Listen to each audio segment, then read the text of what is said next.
The email glowed on my screen like a digital slap to the face.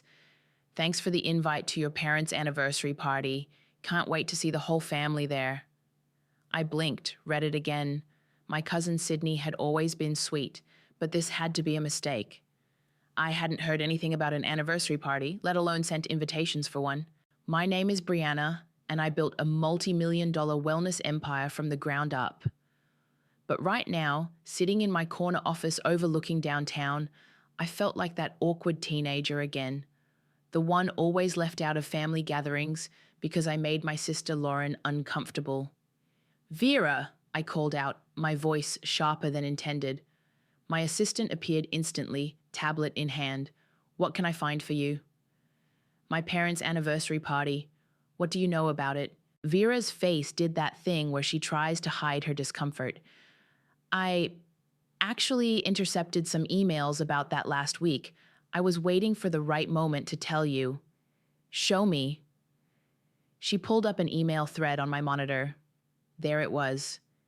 Correspondence between my mother and the manager of the Grand Ballroom, a venue I'd helped secure for multiple corporate events in the past.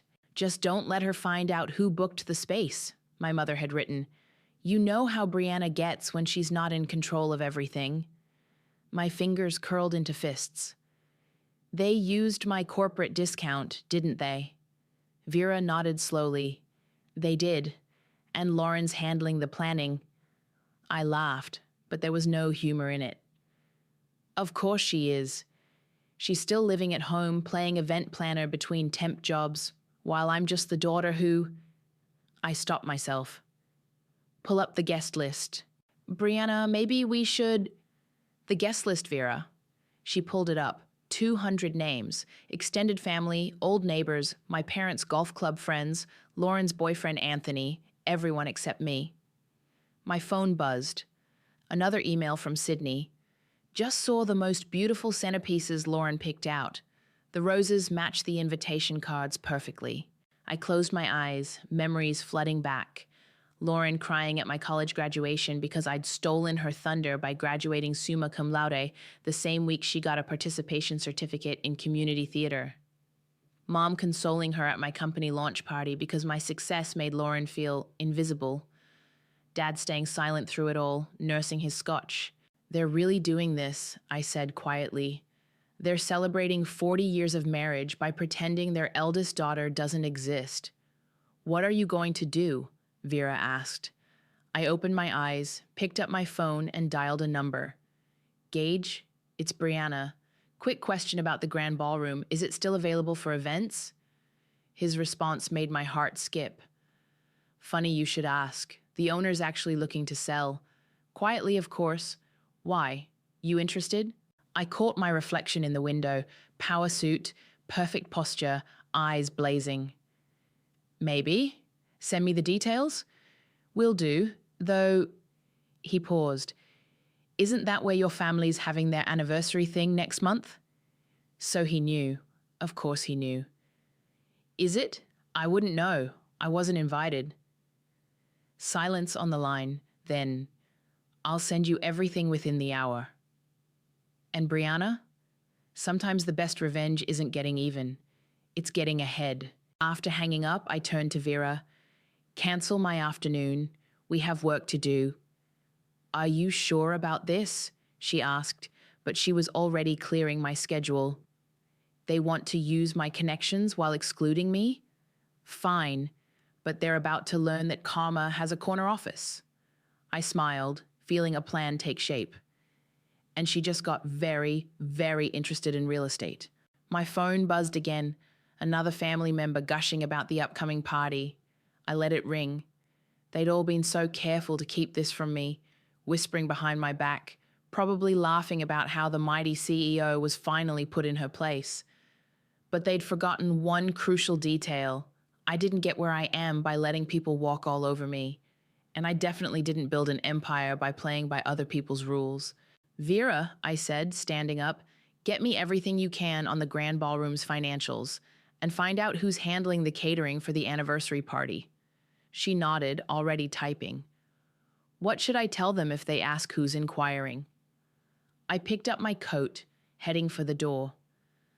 Tell them it's the new owner. They just don't know it yet. The current owner wants to sell fast, Gage said, sliding a folder across his mahogany desk. Family emergency. They're motivated. I flipped through the paperwork, my heart racing despite my calm exterior. And they're willing to be discreet? For the right price? He leaned back in his chair. They'll tap dance in silence. The numbers were steep, but nothing I couldn't handle. Success had its perks, even if my family saw it as a character flaw. I remembered Mom's voice at Christmas. Not everyone needs to be a CEO, dear. Some of us are happy with simpler things. How fast can we close? I asked. Gage's eyes sparkled. That depends. How fast do you want to own the place where your family's throwing their party without you? Yesterday? He laughed. I figured. My team's already drafted the paperwork. We can have keys in your hand by Friday. My phone buzzed. Lauren posting another party update on Instagram. I ignored it. One condition, I said, pulling out my pen. No one knows about the sale until I say so. Not the staff, not the current bookings, no one. Done. He pushed the contract forward. Though I have to ask, what exactly are you planning? Justice. I signed my name with a flourish. Served at room temperature. Back at the office, Vera had assembled a detailed timeline of the party preparations. Lauren's been working with the venue's event coordinator directly, she reported. They're planning something big for the speeches portion. Speeches? Your mother's writing one. Want to see the draft? I nodded, and Vera pulled up a document on her tablet. My phone buzzed again, this time a text from Gage. You might want to see what they've written in the event speech drafts. Check attachment B. I frowned. Vera, where did you get the speech draft? It was in the venue's shared planning folder. Why? I opened Gage's attachment. There it was, the same document, but with comment histories visible. My blood ran cold as I read through the revision notes. Let's focus on Lauren's achievements, Mom had written. No need to mention Brianna's business success. It might make things awkward.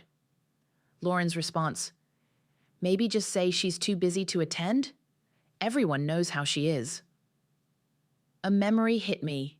Age 16, winning the state debate championship. Coming home to find my trophy accidentally broken, Lauren crying because I'd embarrassed her in front of her friends by being such a show-off. Vera, I said quietly, call the venue staff. Schedule a meeting for tomorrow morning. Tell them their new owner wants to discuss some changes to upcoming events. What kind of changes? I smiled. The kind that remind people to be careful what they wish for. That evening, I sat in my penthouse, nursing a glass of wine and scrolling through old family photos. There we were at Lauren's college graduation.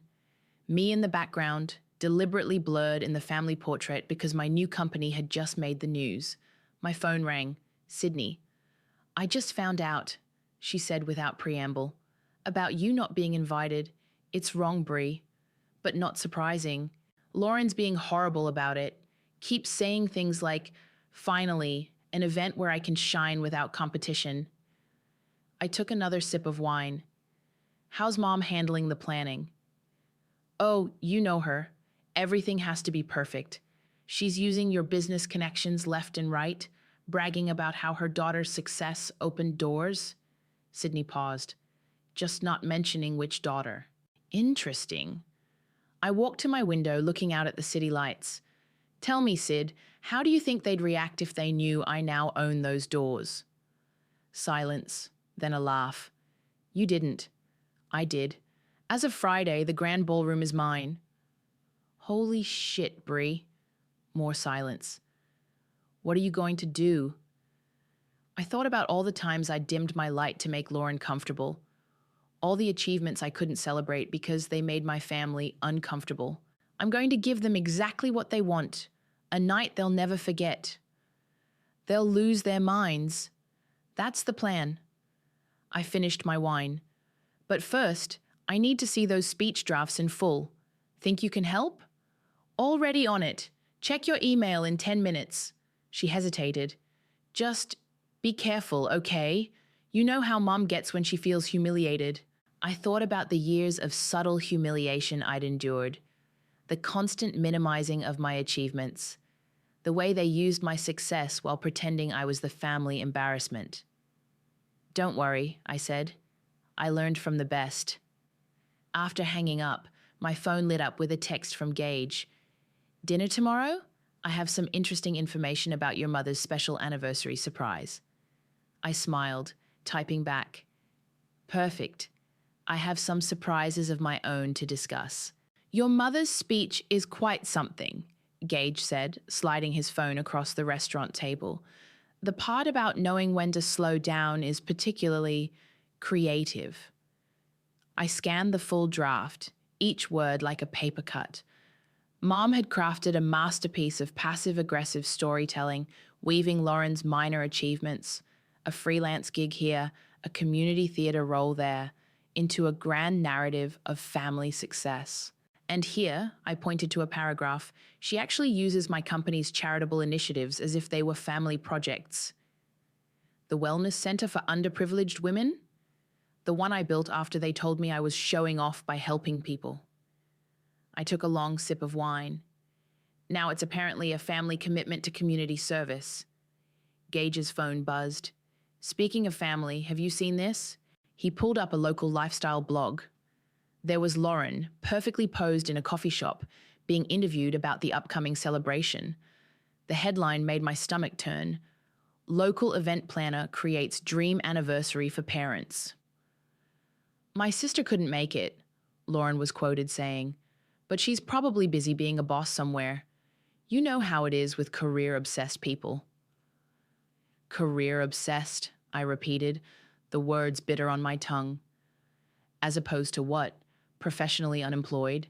There's more, Gage said quietly. Keep reading.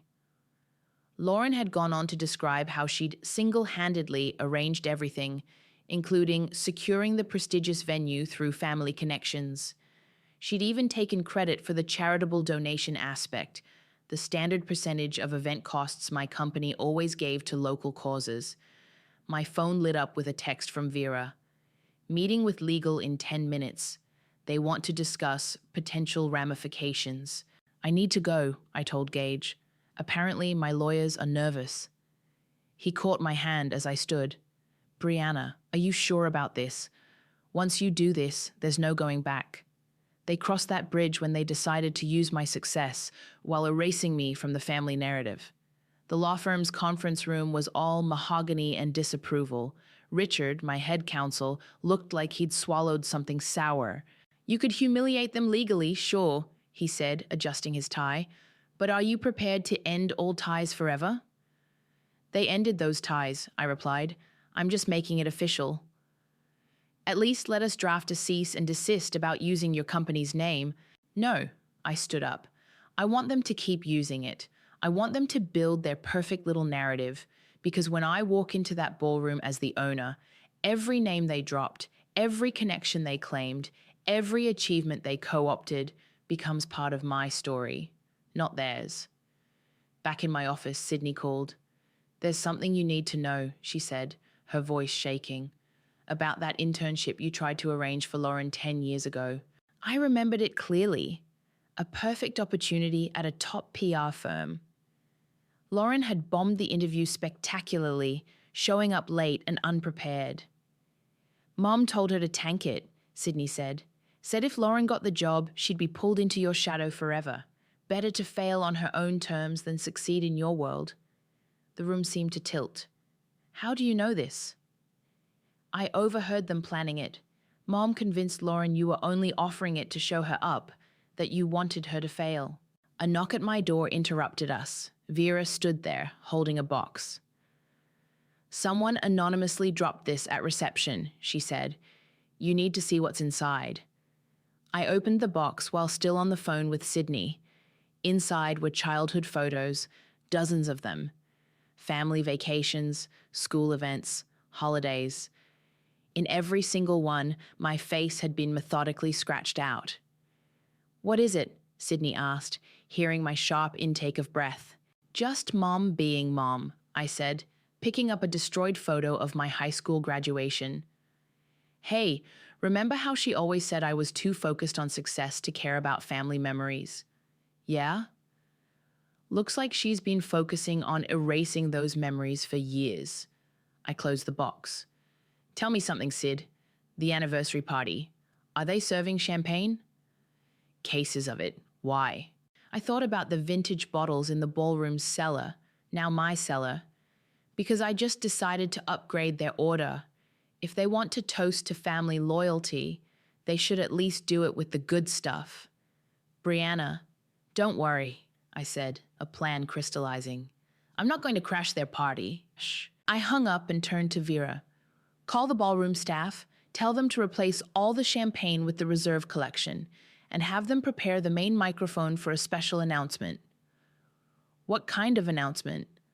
I looked at the box of mutilated photos. The kind that turns family secrets into public statements. The security feed from the ballroom filled my office monitor. Lauren stood center stage, directing workers like a general commanding troops. Mom hovered nearby, adjusting flower arrangements that were already perfect. The lighting needs to be softer, Lauren complained. More romantic. This isn't a business conference. I smirked at the irony. She was standing directly under the new crystal chandelier I'd ordered installed last week. The workers glanced at each other, probably wondering why the owner's renovation choices were being criticized by an event planner. Turn up camera 3, I told Vera, who was controlling the feed. I want to see Dad. There he was, looking uncomfortable in the corner, checking his phone. Classic Dad, always present but never really there. The man who taught me about business by showing me exactly what not to do. Stay quiet, avoid conflict, let others write your story. My office phone rang. Ms. Morrison, your father is here to see you. Speak of the devil. Send him in. Dad entered, looking older than I remembered. Brianna, you're looking well. Cut the small talk, Dad. What do you want? He shifted, eyes darting around my office. There are rumors about changes at the ballroom. Your name came up. Did it? That's interesting, considering my name was deliberately left off the guest list. About that, he cleared his throat. Your mother thought that it would be easier to use my connections if I wasn't there to complicate things? I pulled out the box of defaced photos. Like she's been doing for years? His face paled at the photos. Where did you get those? Does it matter? What matters is that while you were avoiding conflict, your wife was literally scratching me out of family history. You don't understand. I understand perfectly. I stood up. I understand that next week things are going to change. Dramatically. What does that mean? I smiled. It means you might want to prepare Mom for some surprises at her perfect party. After he left, Sydney called again. They're getting nervous. Lauren keeps saying things are going too smoothly. Good. I watched the security feed as Lauren obsessed over place settings. How's Mom handling it? Alternating between bragging about the venue and complaining that you've never appreciated family enough to host events here yourself. I laughed. If she only knew. There's something else, Sydney said, her voice dropping. I found more photos in Mom's study, recent ones. She's been documenting all your press coverage, your company's success, but there are notes in the margins, cruel ones. Let me guess, about how I'm destroying the family dynamic with my ambition? Worse, she's been keeping a list of every time your success made Lauren feel bad, like she's building a case against you. My other line beeped. Vera. I have to go, Sid. Keep me posted. I switched lines. What is it? Someone's here, Vera said urgently, with a delivery you need to see. A minute later, she entered carrying a thick manila envelope. Inside was a stack of papers, old emails, text messages, and handwritten notes, all documenting years of deliberate exclusion, manipulation, and sabotage. Who sent this? The card just says they're not as untouchable as they think. I recognized Lauren's boyfriend Anthony's handwriting. Interesting. The man who'd been smugly watching this family drama unfold had finally picked a side. My phone buzzed with a text from Gage. Ownership change hits the papers tomorrow morning. Last chance to reconsider. I typed back, perfect timing. They should know who owns the stage before they try to perform on it. Looking back at the security feed, I watched Lauren direct the staff to hang a banner, celebrating 40 years of perfect love. Perfect. Right. I picked up my phone again. Vera, call the printer. I want to make some changes to their banner. And get me the guest list. It's time to send out some special VIP notifications. What kind of notifications? The kind that lets certain guests know they might want to bring cameras. I smiled, watching Lauren fuss over the seating chart. After all, this is going to be a very memorable evening. My phone buzzed again. A message from Mom to the family group chat I was still mysteriously part of. Everything's coming together beautifully. This will be a night that truly represents our family values. I typed a response, then deleted it. She was right about one thing. It would definitely represent their values, just not in the way she imagined. Vera, I called out, get me the ballroom's event manager. It's time to brief the staff on some changes to the evening's program. What should I tell them? I looked at the box of mutilated photos, the stack of documented betrayals, and the security feed showing my family building their perfect celebration on the foundation of my excluded success. Tell them the owner is finally coming to claim her stage. The staff has been briefed, the event manager reported, standing nervously in my office, though some have concerns about the unusual requests, such as the modified banner, the champagne switch, the special entrance queue. She shifted uncomfortably. Ms. Lauren has been very specific about how everything should run. I'm sure she has. I handed her an envelope. Here's your new script for the evening. Memorize it. She peeked inside, eyes widening. But Ms. Lauren's introduction speech will no longer be necessary. I smiled. Unless she'd like to introduce the owner of the venue instead. After she left, Gage arrived carrying a thick file. Tomorrow's business section. They're running the ownership announcement on the front page. Perfect timing. Lauren's been calling the paper all morning, he said, settling into a chair, trying to get them to feature her party planning business in the society pages. I laughed. How's that working out? They're more interested in the mysterious new owner of the city's most prestigious venue. He paused. Speaking of which, your mother's been leaving messages with my office. Apparently, she's worried about last-minute changes to their contract. Is she now? I pulled up the security feed. Mom was pacing the ballroom, phone in hand. What kind of changes? The kind that happen when ownership changes hands. He leaned forward. Brianna, are you absolutely sure about this? Once you step onto that stage, they'll what? Stop inviting me to family events? Stop pretending I don't exist except when they need my connections? I gestured to the box of defaced photos. Look what they've already done. My phone buzzed. Lauren posting another Instagram story about the party preparations. The caption read, "When you single-handedly create the perfect celebration, event planner life, family first." Single-handedly, I muttered. Right. Sydney burst into my office out of breath. You need to see this. She thrust her phone at me. Mom's been writing a book. What? A self-help book about dealing with difficult family members who prioritize success over love. She's been using you as the main case study. I scrolled through the manuscript pages Sydney had photographed. Each chapter was a thinly veiled attack on my character, my choices, my success, all while painting Lauren as the embodiment of proper family values. When was she planning to publish this?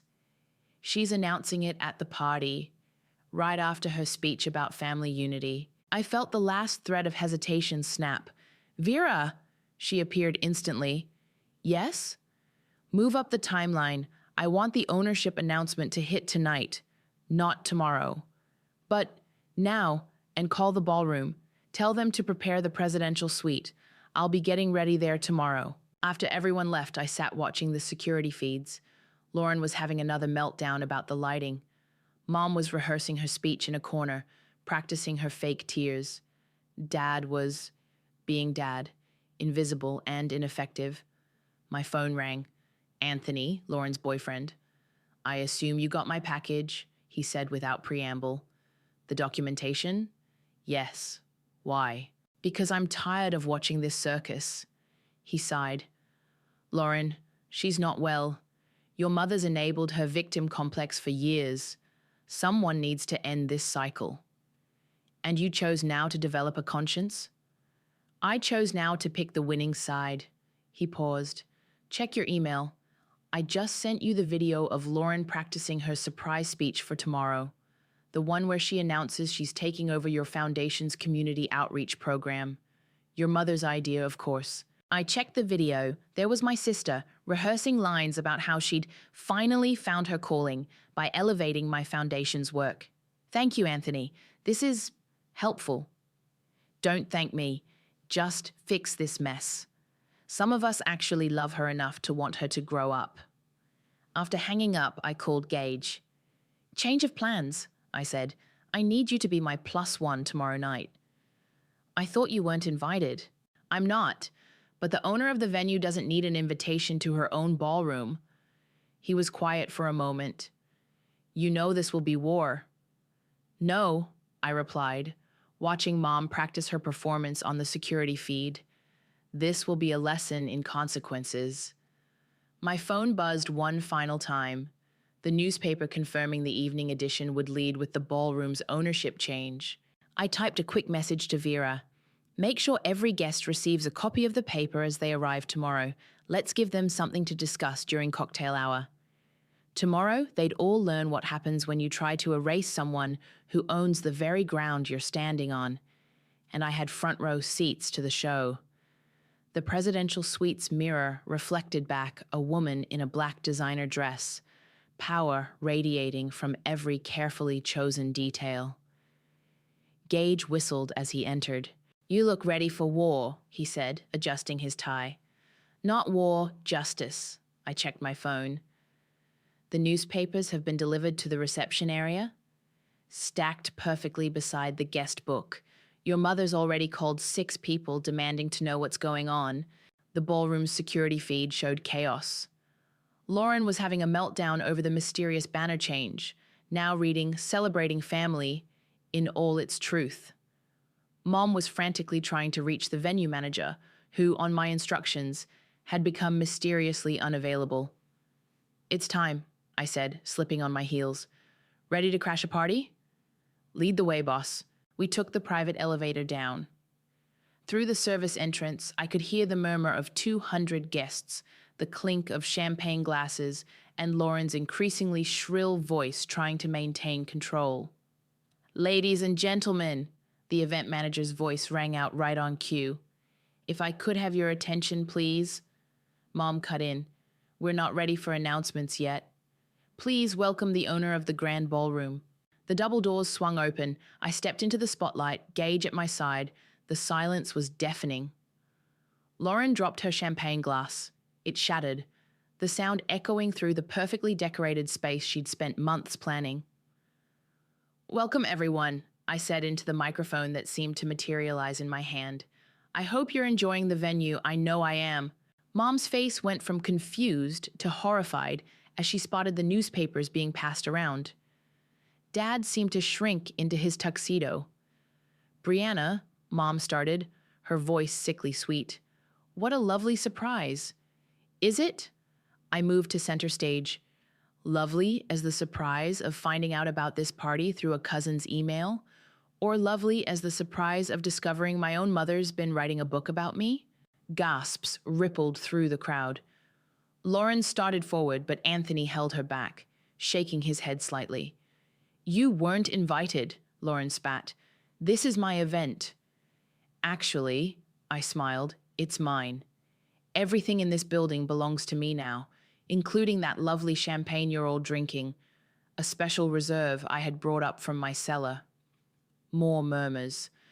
I spotted Sydney in the crowd, trying to hide her grin behind her hand. But please, I continued, don't let me interrupt the celebrations. I believe Mom was planning to give a speech, something about family values and unity. Mom stood frozen, her carefully rehearsed speech crumpling in her trembling hands. No? Then allow me. I nodded to Vera, who started the slideshow. Let's talk about family. The first image appeared on the massive screen, one of the childhood photos with my face scratched out, then another, and another. Mom's been quite the artist over the years, I said conversationally, though her latest work, that book manuscript about her difficult daughter, really shows her range. That's private, Mom finally found her voice. Like the private party you planned using my business connections? Or the private foundation work Lauren was planning to announce she's taking over? Lauren went pale. How did you? I own the building, remember? Every rehearsal, every planning session, every secret meeting, all captured on my security cameras. The crowd was riveted now, phones recording discreetly. I spotted at least 3 local journalists, invited by Lauren for publicity, now getting a very different story. But don't worry, I continued. I'm not here to ruin your perfect celebration. I'm here to enhance it. First, I've donated the entire cost of this event to my foundation's new program for family trauma survivors. And second, I pulled out an envelope. I'm giving you exactly what you wanted, a party without me in it. I opened the envelope, removing legal papers. This is a formal declaration severing all professional and personal ties with this family. No more connections to use, no more success to resent, no more daughter to erase from photos. You can't do this, Mom whispered. I already have. I turned to the crowd. The bar is open, the music is paid for, and the night is young. Please, enjoy celebrating this family's values. They've earned exactly the reputation they're about to receive. I started to leave, then paused. Oh, and Lauren? The lighting is perfect exactly as it is. I designed it myself. The crowd parted as Gage and I walked toward the exit. Behind us, chaos erupted. Lauren screaming, Mom crying, Dad finally trying to speak up too late. But I didn't look back. I'd learned long ago that the best revenge isn't watching them fall. It's walking away while they realize you've already won. You manipulative bitch, Lauren's voice rang through the ballroom as she charged after me. You always have to ruin everything. I turned slowly, aware of every phone camera trained on us. Do I? Or do I just refuse to let you ruin me? Ladies and gentlemen, Mom tried to salvage the situation, her society smile cracking. Perhaps we should move on to the dancing portion. No, I cut in. Let's hear what Lauren has to say. You've been practicing speeches, haven't you, sis? About taking over my foundation's work? Lauren's face flushed. That was supposed to be a surprise. Like the surprise of finding out you and Mom sabotaged that internship 10 years ago, or the surprise of discovering Mom's been writing a book painting me as the villain in her perfect family narrative. You don't understand, Mom stepped forward. We did it to protect her. From what? Success? Growth? Actually having to earn something for once? The crowd was dead silent now. Even the waiters had stopped moving, champagne trays frozen mid-service. You never understood family, Lauren spat. It was always about your next big achievement, your next headline. Really? I pulled out my phone. Should we read your Instagram posts from the last month? The ones taking credit for my business connections? Or maybe Mom's manuscript chapters about how I abandoned family values for corporate success, while she was using that same success to book this venue? Dad finally stepped forward. Brianna, please. No. I turned to him. You don't get to please me now. Not after staying silent while they scratched me out of photos, excluded me from events, and tried to steal my foundation's work. We didn't steal, Lauren started. Then what do you call announcing you're taking over my community outreach programs without even speaking to me? I gestured to the gathered crowd. You were going to stand right here and claim my work as your own, just like Mom was going to profit from a book demonizing me. A reporter stepped forward. Ms. Morrison, would you care to comment on— Actually, I would. I smiled. I wasn't invited to this party, so I came as the host. And as host, I have an announcement. Every dollar spent on this event has been matched and donated to establish a new wing of my foundation, specifically focused on helping people escape toxic family dynamics. More gasps. Mom swayed slightly. You're destroying this family, Lauren cried. No, Lauren, you and Mom did that years ago. I'm just refusing to play victim in your story anymore. Sydney appeared at my side. I have something to add. She pulled out her phone. Mom, want to explain these texts? The ones where you and Lauren plan to announce her taking over Brianna's foundation work?